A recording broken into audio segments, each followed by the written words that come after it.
8월 28일 수요일 아침 묵상에 함께 해준 여러분들 환영합니다. 저희는 이번 주에 계속해서 요한복음 2장에 나타난 예수님의 첫 번째 표적 이야기, 가나 혼인잔치에 물로 포도주를 만드신 예수님의 이야기를 같이 묵상하고 있습니다. 오늘도 다시 요한복음 2장 1절부터 12절을 다시 천천히 읽으면서 제가 계속 부탁드린 것처럼 그 현장, 가나의 결혼식 현장으로 가서 거기서 사람들은 어떤 느낌을 가졌고 어떤 분위기고 어떤 일이 일어났는가, 어떤 반응들이 있었는가, 일단은 같이 느껴보고 공감해보는 시간들을 가지면서 성경을 읽고, 그것이 지금 오늘 나에게 어떤 이야기를 건네는 건지 한번 잘 들어보는 시간 됐으면 좋겠습니다. 그런 마음으로 요한복음 2장 1절로 12절 같이 한번 더 읽도록 하겠습니다. 사흘째 되던 날 갈릴리 가나에 혼례가 있어 예수의 어머니도 거기 계시고 예수와 그 제자들도 혼례의 청함을 받았더니 포도주가 떨어진지라. 예수의 어머니가 예수에게 이르되 저들에게 포도주가 없다 하니 예수께서 이르시되 여자여 나와 무슨 상관이 있나이까. 내 때가 아직 이르지 아니하였나이다. 그의 어머니가 하인들에게 이르되 너희에게 무슨 말씀을 하시든지 그대로 하라 하니라. 거기에 유대인의 정결 예식을 따라 두세 통 드는 돌 항아리 6이 놓였는지라. 예수께서 그들에게 이르시되 항아리에 물을 채우라 하신즉 아귀까지 채우니 이제는 떠서 연회장에게 갖다 주라 하심에 갖다 주었더니 연회장은 물로 된 포도주를 맛보고도 어디서 났는지 알지 못하되 물 떠온 하인들은 알더라. 연회장이 신랑을 불러 말하되 사람마다 먼저 좋은 포도주를 내고 취한 후에 낮은 것을 내거늘 그대는 지금까지 좋은 포도주를 두었도다 하니라. 예수께서 이 첫 표적을 갈릴리 가나에서 행하여 그의 영광을 나타내심에 제자들이 그를 믿으니라. 아멘. 갈릴리 가나의 혼인잔치로 한번 가보면 좋을 것 같습니다. 그 잔치에 참 많은 사람들이 있었겠지요. 음식을 먹고 포도주를 마시고 흥이 한참 올랐을 수 있겠습니다. 포도주가 떨어졌다라고 할 때에 그것은 이미 그 전부터 꽤 오랜 시간 동안 잔치가 진행되고 있음을 보여주고, 그 안에 있었던 사람들은 어쩌면 포도주가 떨어진 사실조차도 알지 못하고 그 잔치를 즐기고 있는지 모르겠습니다. 그러나 핵심적인 사람들, 소수의 사람들은 이 잔치가 이제 파할 수도 있구나, 이 좋은 분위기가 망칠 수도 있구나라는 것을 알았겠죠.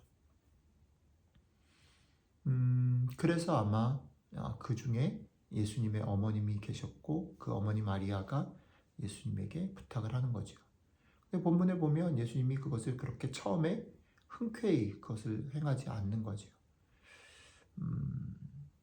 마리아는 여러 가지 이유가 있었을 텐데 일단은 이 잔치가 마리아에게도 중요한 것일 수도 있고, 이 잔치가 멈추고 망치는 것들을 원하지 않았을 수도 있고, 간절히, 그리고 자기 아들의 그런 능력, 자기 아들이 어떤 존재인지를 알았을 수도 있고, 그 믿음 때문인지 간절함 때문인지 모르지만 마리아는 하인들에게 예수님의 말을 순종하라고 얘기하는 거죠. 예수님은 이 하인들에게 물을 채우라고 하고 그 물을 연회장에게 갖다 주라라고 합니다.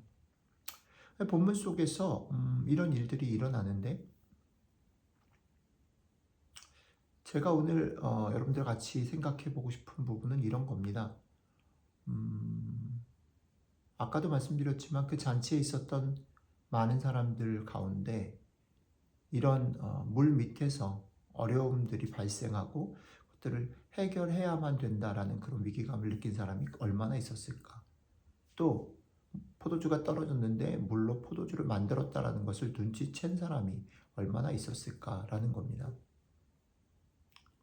그 잔치는 아무 일도 없었던 것처럼 포도주가 떨어지기 전이나 그 후나 별 차이 없이 흘러갔을 확률이 높습니다. 많은 대형 콘서트나 어떤 방송국의 그런 상황들을 보면 돌발 사고들이 많이 생기죠. 돌발 사고들이 일어났을 때 그것을 담당하는 스태프들은 긴장하고 분주히 뛰어다니고 그 문제를 해결합니다. 사실은 그 콘서트에 참여한 청중들은 눈치챌 수 없이 그 문제들이 해결되어져서 콘서트는 계속 진행될 수도 있죠. 그러나 그것들을 해결해야만 하고 발동동 구르고 뛰어다녔던 스태프들은 무엇이 문제였는지, 그것이 얼마나 다행스러운 일인지 알았을 겁니다. 오늘 본문 속에서도 그런 이야기를, 그런 분위기를 성경이 우리에게 보여준다라는 거죠. 성경은 두 가지로 얘기를 합니다. 하나는 연회장도 그게 예수님이 물로 포도주를 만든 사실을 눈치채지 못했고 그랬는데 물떠온 하인들은 알더라라는 말을 하는 거죠. 그리고 뒤에 보면 이 사건 모두 마친 후에 재밌는 게 뭐냐면 제자들이 예수님을 믿었다라고 표현하고 있다는 겁니다. 7가지 표적을 우리는 묵상하고 있는데 다른 표적들과 이것을 비교해 봤을 때 되게 큰 차이가 있어요. 파도를 잠잠케 하시고 오병이어 기적을 일으키시고 나사로를 살리시고 눈먼 자를 보게 하시는 그런 사건들 속에도 보면 이 대상들과 반응들이 거기 청중들에게 나타납니다. 먹을 게 없었는데 먹게 되고, 눈을 보지 못한 사람이 있었는데 눈을 뜨게 되고, 죽었던 사람이 살아나고, 풍랑이 일었는데 그 풍랑이 잔잔해지는 것을 볼 때 그것 때문에 예수님을 믿기도 하고 그것 때문에 예수님을 미워하기도 하는 그 반응과는 별도로 거기 있는 모든 사람들은 그 상황을 본다는 거죠. 그런데 이 첫 번째 표적이라고 하는 것은 신기합니다. 사람들이 모르고 넘어가요. 오직 제자들만 믿고 또 오직 그 일에 순종한 하인들만 아는 거지요. 그런 면에서 이 표적은 좀 특이한 표적입니다. 자, 이 특이한 표적이 우리에게 그러면 던지는, 우리의 삶에 도전하는, 오늘 말을 건네는 것은 무엇일까요?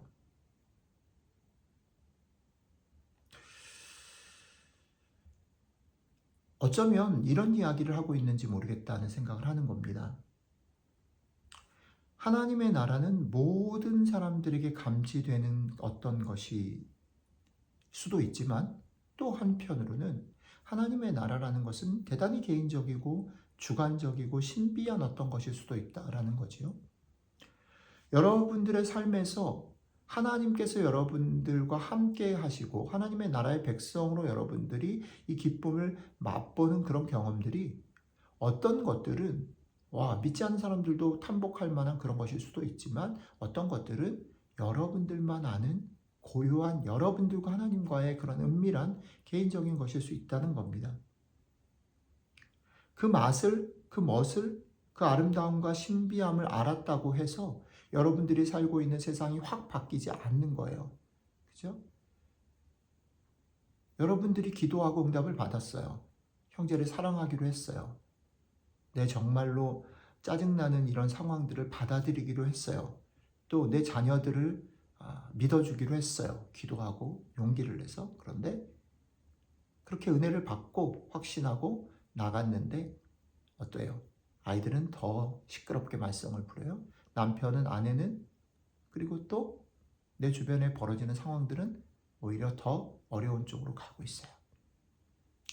내가 하나님께 응답을 받고 확신을 가졌다고 해서 세상이 확 변하면 좋겠는데 세상이 확 변하지 않을 수 있단 말이죠.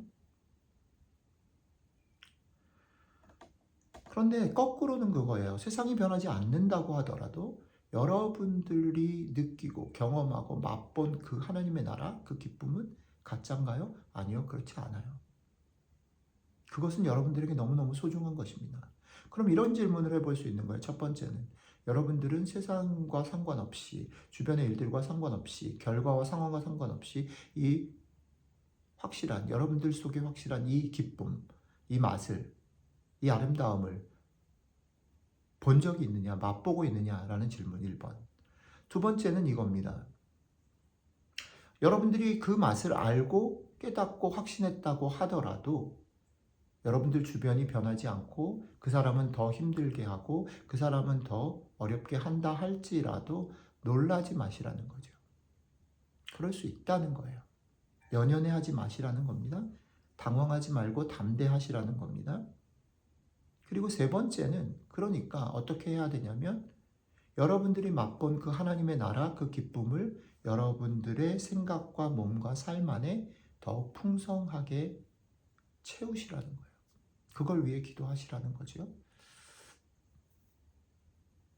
하나님의 나라의 법칙은 어떨 때는 하나님이 길들을 열어서도 인도하시지만 오늘 말씀에 따르면 하나님 나라의 법칙은 내 속에 그 기쁨이 차고 넘쳐서 흘러넘쳐 영향을 주고 그들을 변화시키는 그들은 내 말과 삶과 태도를 통해서 하나님의 나라를 볼 것이다 라는 거죠.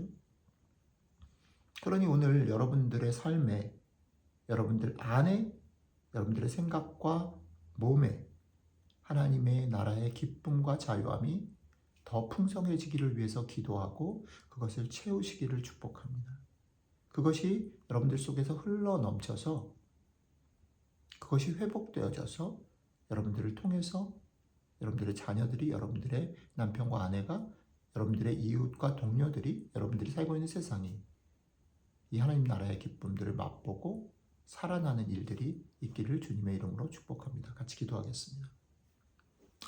예, 주님, 우리는 여전히 우리 앞에 벌어지는 일들, 그것들 때문에 놀라기도 하고 위축되기도 하고 속상하기도 하고 낙심되기도 하는, 혹은 반대로 그것 때문에 온 세상을 가진 듯 신나하기도 하는 그런 사람들인데, 저희들에게 다시 오늘 말씀을 통해서 너희가 가지고 있는 것, 하나님의 나라의 기쁨, 하나님 나라의 아름다움, 하나님 나라의 그 맛을 너희 속에 더 풍성하게 채워라. 그것이 흘러넘쳐서 너희뿐 아니라 너희 주변을 그 맛을 보게 해라 말씀해 주시는 것. 주님, 이것이 우리에게 주신 명령이 아니라 우리에게 주신 축복임을 기억하고 이 축복을 누리고 나누는 복된 하루 될 수 있도록 함께 해주시면 좋겠습니다. 감사드리며 우리 주 예수님 이름으로 기도드렸습니다. 아멘.